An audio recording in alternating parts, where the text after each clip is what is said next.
क्या दुनिया की सबसे ताकतवर सुपर पावर अब मदद मांगने को मजबूर हो गई है? रिपोर्ट्स के अनुसार अमेरिका ने कई देशों से कहा है कि वे मिडिल ईस्ट में बढ़ते तनाव को संभालने के लिए उसका साथ दें। लेकिन सबसे बड़ा सवाल है, क्या भारत, फ्रांस और चीन अमेरिका की मदद करेंगे? यह दुनिया एक नए बड़े संघर्ष की ओर बढ़ रही है। आज के इस वीडियो में हम इसी बड़े जियोपॉलिटिकल संकट को समझेंगे। तनाव क्यों बढ़ रहा है? मिडिल ईस्ट में तनाव का मुख्य कारण है स्ट्रेट ऑफ हॉर्मुज। यह दुनिया का सबसे महत्वपूर्ण समुद्री रास्ता माना जाता है। दुनिया का लगभग 20% तेल इसी रास्ते से गुजरता है। यह जलडमरू मध्य ईरान और ओमान के बीच स्थित है। अगर यह रास्ता बंद हो जाए तो दुनिया भर में तेल की कीमतें बढ़ सकती हैं। कई देशों की अर्थव्यवस्था प्रभावित हो सकती है और वैश्विक व्यापार पर भारी असर पड़ सकता है। इसी वजह से यह क्षेत्र रणनीतिक रूप से बेहद महत्वपूर्ण है। अमेरिका ने दुनिया से मदद क्यों मांगी?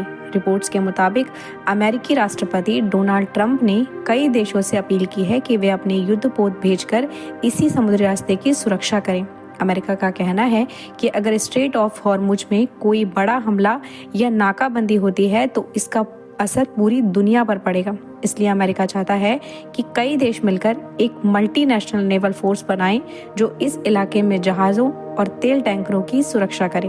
भारत का रुख क्या हो सकता है? अब बात करते हैं इंडिया की। भारत दुनिया के सबसे बड़े तेल आयातकों में से एक है और उसका काफ़ी तेल इसी रास्ते से आता है। अगर स्ट्रेट ऑफ हॉर्मुज में तनाव बढ़ता है तो इसका सीधा असर भारत की अर्थव्यवस्था पर पड़ेगा।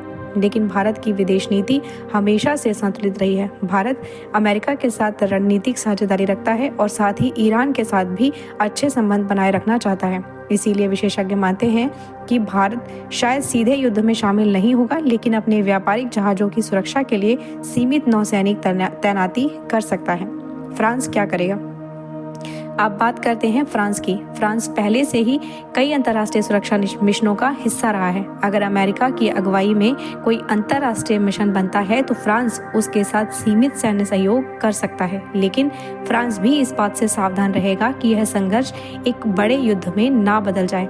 चीन का रुख सबसे दिलचस्प है। अब आते हैं दुनिया की दूसरी सबसे बड़ी शक्ति चाइना पर। चीन का मिडिल ईस्ट में बहुत बड़ा आर्थिक हित है क्योंकि उसे भी बड़ी मात्रा में तेल इसी रास्ते से मिलता है। लेकिन चीन आमतौर पर सीधे सैन्य टकराव से बचता है। चीन की रणनीति अक्सर यह होती है कि कूटनीतिक बातचीत को बढ़ावा दिया जाए और क्षेत्र में स्थिरता बनाए रखी जाए। इसलिए चीन के सीधे सैन्य रूप से अमेरिका का साथ देने की संभावना कम मानी जा रही है।